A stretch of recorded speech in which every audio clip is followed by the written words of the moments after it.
Terlanjur kasus Vina Cirebon disebut ada tindak kejahatan HAM, Elza Syarif kini muncul dan malah membantah semuanya. Pengacara Ibtu Rudian itu menyebut dugaan penyiksaan terhadap para terpidana adalah fitnah belaka. Seperti diketahui, Komnas HAM mengungkap ada 3 pelanggaran HAM di kasus Vina Cirebon, yakni pelanggaran hak atas bantuan hukum, pelanggaran hak atas bebas penyiksaan dan perlakuan kejam dan tidak manusiawi, serta pelanggaran terkait proses penangkapan yang sewenang-wenang dan penahanan. Bahkan, pakar hukum pidana Universitas Trisakti Asmi Syahputra menyebut hal ini bukan pelanggaran lagi, melainkan kejahatan HAM. Merespon hal ini, Elza Syarif membantah keras. Tidak benar, ya buktikan, jangan asal ngomong, seru Elza di acara yang sama. Elza beralasan para terpidana itu hanya 31 jam berada di Polres Cirebon Kota, kemudian dikirim ke Polda Jabar. Yang nyiksa Polres Cirebon atau Polda Jabar. Kalau di Cirebon, cuma 31 jam, kata Elza. Menurut Elza, kesaksian Aldi yang mengaku mengalami penyiksaan itu hanya omongan semata tanpa dibuktikan dengan visum atau bukti lain. Bawa dong ke dokter, divisum dong. Kan ada bekas-bekasnya, jangan asal ngomong, tantang Elza. Elza lalu mempertanyakan kenapa dugaan penyiksaan itu selalu dialamatkan ke Polres Cirebon Kota, bukan ke Polda Jabar yang waktu pemeriksaannya lebih lama. Kenapa tidak berani Polda? Karena memang tidak ada penyiksaan, serunya. Elza mengklaim punya bukti foto dan video yang menerangkan mereka tidak pernah mengalami penyiksaan. Foto yang diklaim terpidana adanya penyiksaan itu hanya rekayasa. Foto panda itu dikriet, dibakarlah rambutnya. Ternyata saya baru tahu, oleh tahanan, terpidana, dikasih balsem, karena itu tradisi, karena dia pemerkosa. Foto itu tidak pernah berubah, itulah yang dikriet seolah-olah disiksa luar biasa. Itu doang kan, foto yang dikriet diulang-ulang, tuduhnya. Terkait Sudirman yang mengaku ditembak peluru karet, Elza pun menyangkalnya. Menurutnya, kepolisian tidak pernah punya senjata angin, kecuali senjata api. Banyak fitnah yang beredar, banyak yang bilang Aris Papua, padahal dia tidak pernah berfungsi di Cirebon Kota, sampai detik ini. Anwar, polisi, itu dipleret, tidak pernah. Gugun, hanya pembantu, dan sudah ada penyerahan dari narkoba ke Propam. Selesai, tukasnya. Kemunculan Komnas HAM di kasus Vina Cirebon mendapat komentar sinis dari pengacara Saka Tatal, Titin Prialianti. Titin menyebut kemunculan Komnas HAM dalam kasus ini terbilang terlambat. Ia pun membeberkan kronologi laporannya ke Komnas HAM yang ternyata sejak Agustus 2016. Tapi Komnas HAM baru mengungkap hasil penyelidikannya tahun 2024 ini. Titin mengaku mengadukan kasus Vina ke Komnas HAM pada 13 September 2016 dan memaparkan apa yang terjadi sebenarnya. Dalam surat yang kami kirimkan, ada 9 item, jelas rangkaian uraiannya seperti apa. Apa yang terjadi sejak 31 Agustus 2016 sejak menghadap Komnas HAM, katanya, melansir dari tayangan YouTube-nya.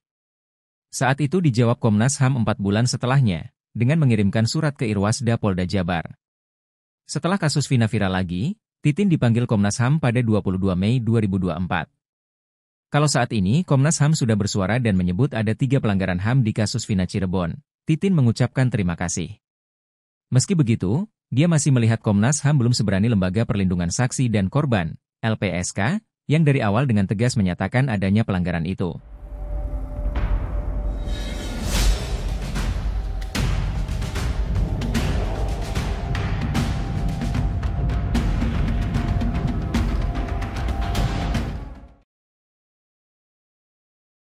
Elza Syarif membantah tuduhan penyiksaan terpidana kasus Vina Cirebon dengan bukti foto dan video. Pengacara Ibtu Rudiana itu menyebut bukti foto menunjukkan bahwa para terpidana tidak disiksa. Kesaksian soal penyiksaan itu omong kosong. Mana bukti visumnya? Ditegas Elza dengan lantang. Elza beralasan para terpidana itu hanya 31 jam berada di Polres Cirebon Kota, kemudian dikirim ke Polda Jabar. Ia juga menyangkal klaim Sudirman, yang menyebut dirinya ditembak dengan peluru karet. Polisi tidak pakai senjata angin, hanya senjata api, dibantah Elza untuk memperkuat argumennya. Foto bukti penyiksaan, menurutnya, hanyalah rekayasa untuk membentuk opini publik negatif. Foto panda itu dicereate. Dibakarlah rambutnya. Ternyata saya baru tahu, oleh tahanan, terpidana, dikasih balsem, karena itu tradisi, karena dia pemerkosa. Foto itu tidak pernah berubah, itulah yang dicereate seolah-olah disiksa luar biasa. Itu doangkan, foto yang dicereate diulang-ulang, itu duhnya. Elza menyatakan yakin bahwa tuduhan Komnas HAM soal penyiksaan ini adalah fitnah belaka.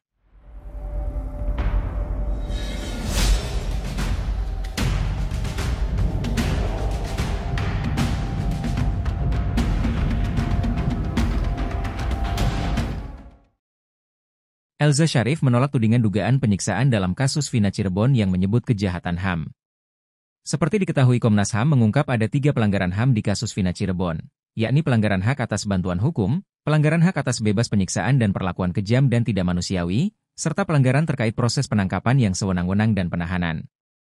Bahkan, pakar hukum pidana Universitas Trisakti Asmi Syahputra menyebut hal ini bukan pelanggaran lagi, melainkan kejahatan HAM.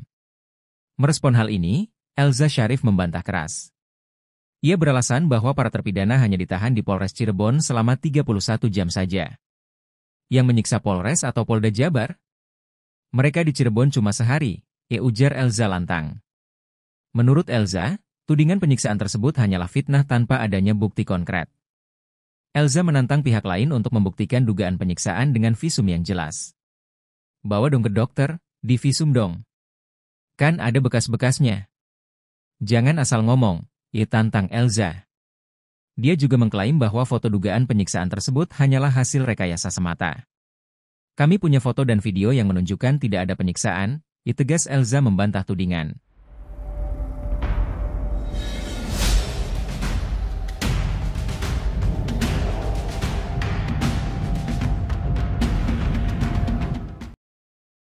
Baru-baru ini, Komisioner Komnas HAM Parulian Sihombing mengungkap ada 3 pelanggaran HAM di kasus Vina Cirebon.